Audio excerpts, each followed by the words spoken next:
Washington. Forget alternative facts. Samantha Bee is pioneering the alternative dinner. And even though luminaries from the media and Hollywood were on hand to schmooze and talk politics, it was not the White House Correspondents' Dinner. The event was billed as a tribute to journalism, but it was also an opportunity for Miss B and her guests to mock President Trump at every turn.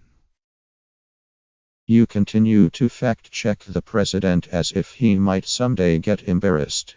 Miss B, who hosts the weekly talk show Full Frontal with Samantha Bee on do.As, told the crowd of 2,600 at Dar Constitution Hall in Washington on Saturday afternoon, "Tonight is for you." Hundreds of journalists, including Snk Jake Tapper, attended the event billed as an alternative to the official White House Correspondents' Association dinner, which was set to take place later on Saturday. Proceeds from Miss B's event were to benefit the Committee to Protect Journalists. Unlike journalism, which is supposed to be objective, Miss B's dinner was not a bipartisan affair. It began with a taped sketch of Allison Janney playing a press secretary, a reprise of sorts for the actress who played C.J. Craig, a White House press secretary, on The West Wing. After taking questions from a number of fake outlets, including the Catholic news organization Opus Dei, Miss Janney went on a rant, not unlike those written by Aaron Sorkin, The West Wing, defending the legitimacy of legacy news organizations. In the sketches and monologues that followed, Hollywood made its disdain for Mr. Trump known. One taped piece with celebrities, including the actor Carl Reiner and comedian Kumail Nanjiani, made a mocking toast to Mr. Trump. Other bits included cameos by George Takei, Andy Richter and Steve Buscemi. Though this event, which was pre-taped and will air on do.As on Saturday at 10 p.m., and again on Twitter at 11 p.m., was to be a tribute to journalists, Miss B dedicated an entire segment to eviscerating Jeff Zucker, the president of CNN. Miss B said he was responsible for pushing the network away from news coverage and toward shallow punditry. Cable news has developed a critical pundit infestation, Miss B said. And no one's house needs tenting worse than our friends at CNN.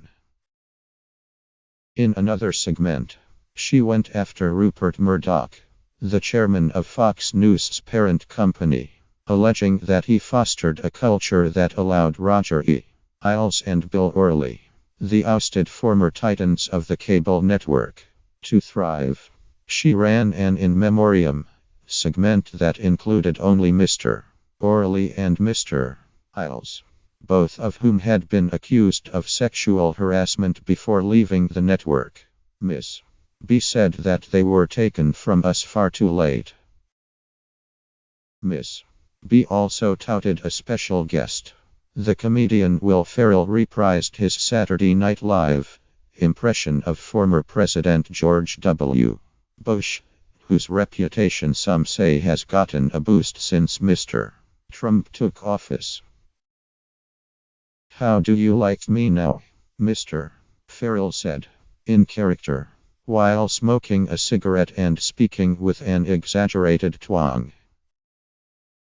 Just weeks after Miss B's event was announced in January, Mr. Trump said he would be skipping the White House Correspondents' Association dinner. Instead, he is hosting a rally for his supporters in Pennsylvania on Saturday night. This didn't change preparations for her show, Miss B said. We knew that we needed to do this independently of whatever he was going to decide to do, said Miss B, who has emerged as one of the most aggressive voices taking on the president. In an interview before the event, Her strong stances have at times opened her up to criticism. Her show issued an apology in March for broadcasting a segment showed short haircuts of attendees of the Conservative Political Action Conference, which a narrator repeatedly referred to as Nazi hair. One of the subjects of the piece, it turned out, had cancer. However, she pushed back on the notion that the rush to take on Mr.